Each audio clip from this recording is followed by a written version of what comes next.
Welcome to the Saturday Top-Up show. The day has dawned bright and sunny as expected, and Randwick today looks a pissy card. Glenn Pollitt, g'day Gord. What a low end of the season. Oh, Morning. first Saturday of the season. G'day, Gordo. About Great finding day. winners. About finding winners. Yeah, I know, Gordo, I know, but the spectacles, I don't know.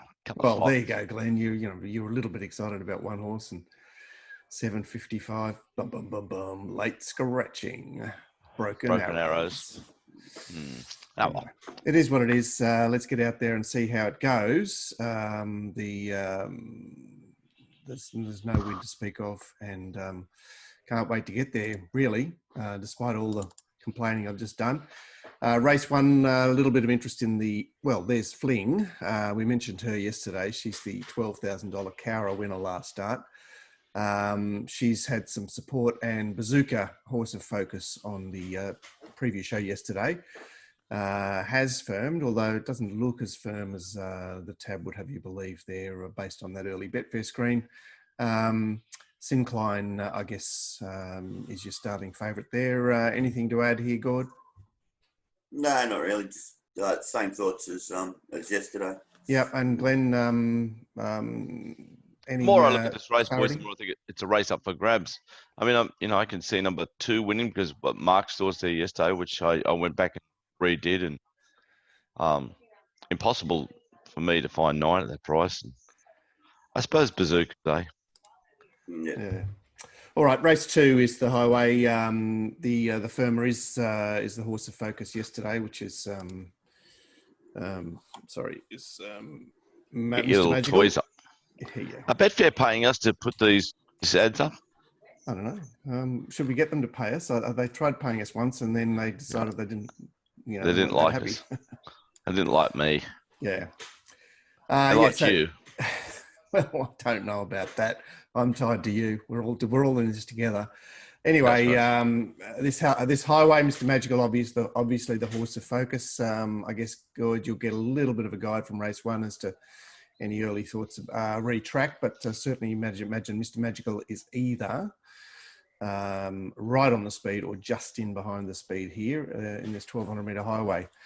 Glenn, any late thoughts there in this race? No, Mark, I think Gord's going to get on Mr. Magical. I think it's going to be $4. No, looking at this, I still think number 3 is quite big odds. Cassie's sister coming off the... where was the win, Glenn? And number 11, then Northern Wildrose. Did you see it's the only scratching in the race where Mornay's running. Okay, so that's Mornay, our Luke Hilton mare. She's running at Eagle Farm in race 7, right down the bottom. She's $31. Probably worth a little each way ticket, very small. Dubbo Eagle Farm, it doesn't really sound right, does it? Maybe not. Anyway, race 3, we've seen action on the favourite. Cordia is into the red with the scratching of Spencer, I guess, but also a slight trim up as well. Gord, anything to add here with Cordia? Yeah. I mean, I made it the special yesterday, and I'm even more confident today. I suppose the scratching of Spencer removes a hole there that probably helps. So, Glenn, at the end of that 6 runners, I just can't see it not getting to the right part of the track and getting, and not being actually snook it away anywhere. So, there's definitely confusion about the dangers. As you can see there, Layer's happy to sort of oppose pretty much anything else. Gord, it doesn't matter. He's just going to back this favourite. It says it's going to win, and probably just wins, and Gord collects again. But God, it's a disappointing race to look at. Yeah, it is. Well, I suppose it is at least a lightly raced horse that is somewhat deserving in that sense. The 1,000 metre race, we lost One Diva, so that ended a lot of yesterday's conjecture. Emanate is solid, but certainly not. There's not been a great deal of interest at the 130%, which I suppose you'd expect. You'd like a parade. And Gord, I did see around the traps. Well, who was it? Someone on RacingRant absolutely spruiking that last trial to high heaven, which I thought was interesting. Your comments yesterday on the preview, because obviously you're a trial perv, and everyone is pretty much dying to see what you think about these trials. Yeah, I mean, you've got to have Emanate on top. To get heavily involved or heavily aggressive as far as my betting was concerned, like to see a few little extra things. And I think the market is half agreeing with me there, Mark, because normally when the second favourite comes out, all the percentage comes off the favourite. Yeah. And they didn't. They've spread it across the whole field. Yeah, so okay. They're saying there's question marks here. Yeah. Glenn, anything to add here? No, Mark. No. I can't wait to watch M&A Parade, obviously. And I'll be on course, and I'm so excited to be there. It'll be a mounting yard mile race for me for sure. He was yahooing at Rose Hill. Yeah, and sign up and get it, guys, because you could make money out of it just in this one race, because this is a very important yard watch. Okay, the really disappointing field on the day is the 5-horse 1600. I don't know what they were doing programming, 78 1600 and then a split sexes 78 1800. Because this race is really struggling here. Dabari, who was a bush horse a couple of weeks ago, is finds himself 6-4. Solid as a rock there. Word for word elected to go for this race, obviously, and Zoraya makes up the trio of serious chances. I was suggesting Mercurial Lad might be able to get away with something here, but it is a bit of a long bow. But gee. I suppose it looks a bit like the Agassi race a month ago, Glenn, doesn't it? A touch like that, Mark, yeah. Where is Agassi? They chucked him in here, he would have been 5-2. Gord, can you play this race? Number one, obviously a horse that you've followed for a long time, and she rewarded you in a sense of rewarded your from a loyalty. Tipping sense, yes, not from a monetary sense. Well, yeah, look, I'll make up my mind later on the day. Wait and see if I can spot some pattern. Let's move right along here. The first of the 1800 metre races, Kiss the Bride, is a short-priced favourite in this race, and the betting there, I suppose, doesn't indicate anything different. There's some light races today, boys. Well, it's got to go down as the most unenthusiastic top-up show in history, simply because it's very exposed. There's nothing has changed, and they're not horses that you're champing at the bit to get around. What do they say? What's the expression, Gord, in the chat room? Up and about. Up and about. Oh yeah, they do post that a fair bit. And yeah. What does up and about mean? Well, some people get disappointing when there's not a new message every 30 seconds. You know? So they like everybody to be up and about, getting involved, posting things. Yeah, busy. Oh, okay. You mean the people who post on the chat room? Yeah. Oh, but just it's a. It's quiet for a minute. People start going. Yeah. Someone get up and about. Yeah. Anyway, so it looks like Kiss the Bride's race to lose. I mean, we did suggest that he may have missed his chance last start, but I guess he full on gets another chance, doesn't he, Gord? Definitely. It's strange when you think you might be opposing a horse that's next start, and then it just gets put in the absolute perfect race.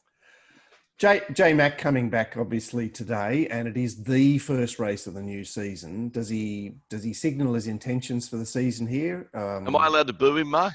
Boo, you bastard! No, probably not. It is the first time that he's been. I've seen him. Well, on a horse. You did actually zoom in. I zoomed him. That's right. Zoomed him, and you called him. Anyway, let's move right along. The race 7 was the race we lost Broken Arrows late, and Sangria is a horse of interest, a little sharp mare now. She's first up, and is interesting from a parade point of view.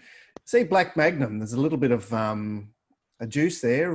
Black Magnum's had 1100 match, which is something at this stage of the day on a race that late. It is that type of horse, Mark. It's people love Black Magnum or they hate Black Magnum. I'm not surprised at all there.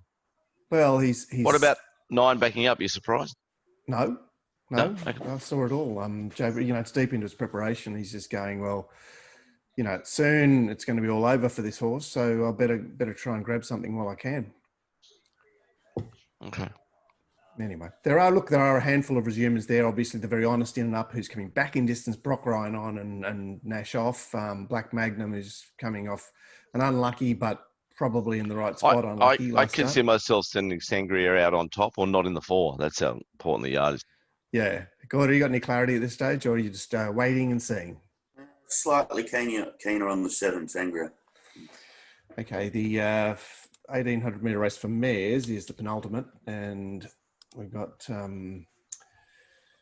Fulmina's doing well there. It's had 4,000 matched, and there's nothing on offer there, so there is there's good support for her at this stage. The overnight firmer was Savinia, and Montefilia looks a little bit of a blower. Then they're good. I reckon you'll get good diversity of opinion on this horse because after all, she's a 2-year-old. And she's 1,400 up to 1,800, but she's probably was the horse that jumped off the page today as, oh, wow, I'm interested in you. Yeah, definitely. And, but, you know, everything's price orientated. And me, I'm looking at the corpse at across on my laptop and 550 across the board. It's definitely getting marginal. Oh, 550 is not a take for you, Gord? No, I've already got some on it a fair bit better than that. Now I'm looking to back Fulmina so that if one of those two get up, I make a profit. Glenn, I see some sort of interest in Diamonds and Rust there. Now, Diamonds and Rust went around at Kembla last start, got beaten by Design. It's 2,000 back to 1,800. It's been bumbling around the provincials. It's Gaybot back in distance. I suppose, you know, there's a perception here that these are mares and that anything goes. I suppose there is a perception. I mean, no, I'll say it like every day in winter when we're on wet tracks. Yeah. Go forward, horse, no weight on your back. You're right, Grant. And you've definitely nailed that this winter season. It's absolute D-Day for it, Lily. If she cannot do something today, she should be retired, I think, Glenn.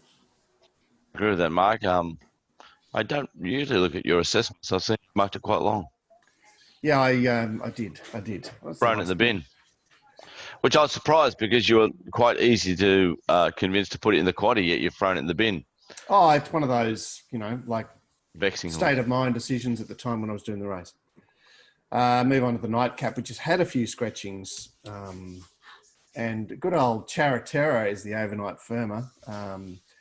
No interest Betfair-wise at this stage, as you'd imagine. It's a pretty pooey race with a key resumer there in Julian Rock and Steel Diamond, the 3-year-old filly, coming away from Rose Hill. Charatera riding change here, T. Berry, which I suppose has provoked the interest. But, God, you'd sort of like to be walking away after race 8, wouldn't you? I won't be investing any money in the last race. Yeah. And Glenn, any last minute thoughts there? Still keen on chalk on an each way basis. Looks like I'm going to get $13. And I think it's going to be the finish. I think it's going to be the finish. Yeah. Well, it's it is what it is. This card, obviously, if you come away with some dollars, you'll be quite happy with it. That's the nature of racing. We like to say, oh well, this is no good and this is good, whatever. But ultimately, the bottom line is what it is. Bottom line. This could be a day where you back 5 from 6. There's a big difference. I got to say, like, if you follow the footy, and like people do follow the footy, and they go to all the games, they go to really great games, and they go to really average games. So, and why should our sport be any different? We have good cards and average cards, and you're part of the game. All right, well, that's a little top up on Saturday at Randwick, the opener of the season, obviously. Don't forget, if you've never been part of the gold or silver membership, you're mad not to be. You get access to the chat room, which, hopefully they'll be tipping another rant slide as they were on Wednesday. You get lots of video content, 5 shows a week. You get serious sets from me every Metro Sydney day and the Mounting Yard Mail on top of that. And next week is our big gala, Rant Academy, 6th of August, Thursday, Coffs Cup Day. Get to puntclub.com if you haven't already got involved. And we'd sort of also to remind ranters that they're more than welcome to come along with the St. George 16-footers, Sandringham there to observe proceedings and get amongst St. George, it's George's River, 16-foot George's River. because there is a same club down the road called St George, so they'd be going to the wrong spot. I got Mark to say that. Do I don't want to send him down there? yeah. I was just going to be us and maybe one or two blokes. Yeah, it's going to be. That's right. They could all. It's going to be a great day. And you don't have to be a rant member to get involved in the punt club as well. What about when I turn up? Real fun afternoon. What about when I turn up and they say, "Oh no, COVID, we're too full"? I go, "Fair enough. I've got to go home." It won't be my fault. The fact that you're going to need to get there at the crack of dawn to set up all your computers and everything like that. Might make you safe, because I'm not sure whether the club will even be open when we're walking in. There you go. G-Pilot does have a reputation for being an early bird, particularly in relation to flying, which we haven't done a lot of lately and may not do much of it in the very near future. Meanwhile, Dave Dwyer will be betting 110% on the last two races from noon today. He bets bobs on all the metro meetings around the place today. And he'll let you on to win $5,000 at his price on any runner at Randwick today. But don't forget that 110%, you're able to get on to win as much as $10,000, and that'll be from noon today for approximately an hour. Any ranters who put $500 in an account with Dave, they get their rent sub paid for the 4 weeks. So it's 116 straight back to you if you put a 500 in. Meanwhile, we're getting out to Randwick, aren't we, Glenn? And we'll see you, Gord. We'll chat later and obviously get amongst this, get up and about on Monday in relation to this rant. The rant. Beauty. See you guys. Bye.